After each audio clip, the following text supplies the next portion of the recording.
around you.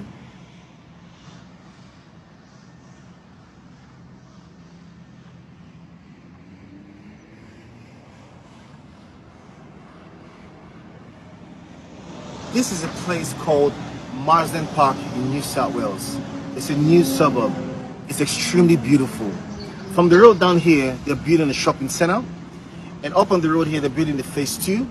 And behind me, they're building the phase 3.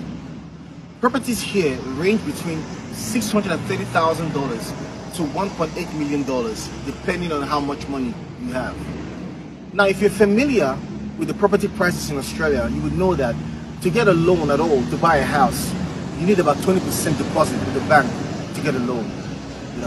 So the main reason why I'm doing this video today in Marsden Park is to inform you guys on the people who own this place.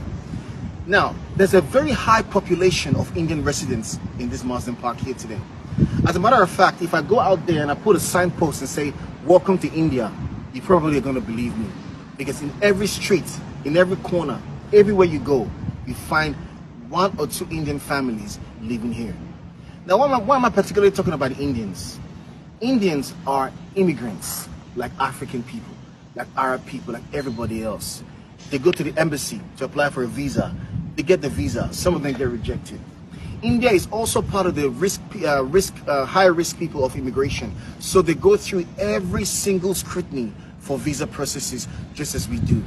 But how is it possible that Indians are owning everywhere? Indians are getting properties everywhere. Indians are working everywhere. Doctors, Indians, nurses, Indians. How come they're doing all that? That's what I want to talk about today. Indian people, from what I know about them, they have a power of unity. They have a power of one. So they come together, they put money, so 5 or 6 families come together, they put money together and they buy a house. One family, one house can be housing 3 families. They're all together on one property, saving money. Then they go, they buy a property. They share information among themselves on places that pay good, on the latest immigration policies.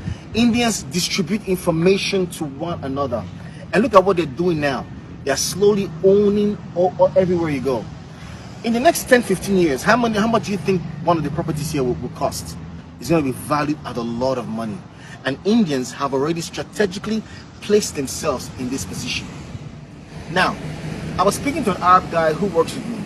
I said to him, how do you own, you know Arabs very well in Australia, I don't know about other parts of the world, but in Australia, Arabs own businesses, Arabs own properties, they drive flashy cars, they do everything. I said, how do you guys do it, that you guys are owning everywhere? He said to me that about 6 or 7 families come together, they put money together, and then they buy properties. They buy properties, and before in the next 10-15 years, they all have their own homes. My question is it possible for African people to be like that? Is it possible that black people can come together and own these things? The answer is no.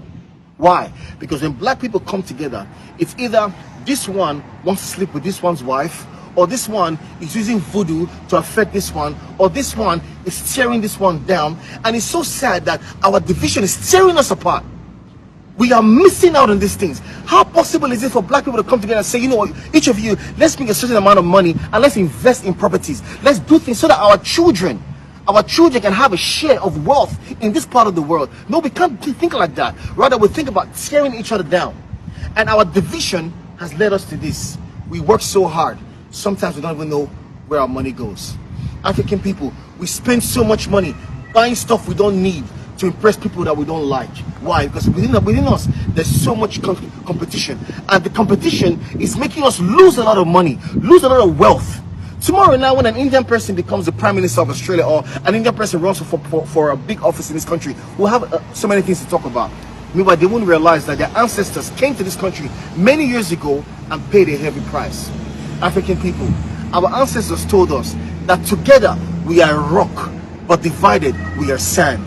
We need to put away all these tribal lines, all this mindset of slavery. We need to start thinking about how we can come together and begin to own stuff like this. Because you know what? Time will go ahead of us with or without our permission. Time will flow with or without our permission. So it's time for us to begin to come together as one to build ourselves and economic value for our children in the future. Be wise. My name is Mario Obo. God bless Africa. One love.